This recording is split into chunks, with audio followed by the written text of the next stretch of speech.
Ang aking pong mensahe para dito sa ating pagdiriwang ng Pasko ay siguro ang inspirasyon ko ay ang sulat ni St. Paul to the Philippians, chapter 2, verses 1 to 11.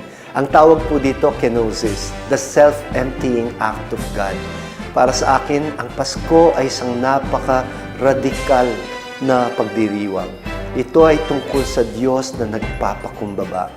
Totoo, ang Diyos ay ating sinasamba bilang makapangyarihan. Pero ang kapangyarihan ng Diyos ay nasa kanyang pag-ibig. Pag-ibig na handang magpakumbaba.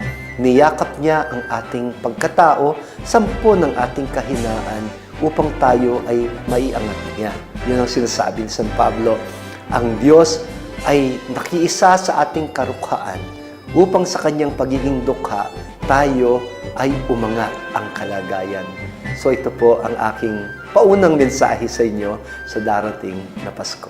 Ito po si Bishop Ambo David, Auxiliary Bishop ng Archdiocese of San Fernando, Pampanga. Bumabati po sa inyo.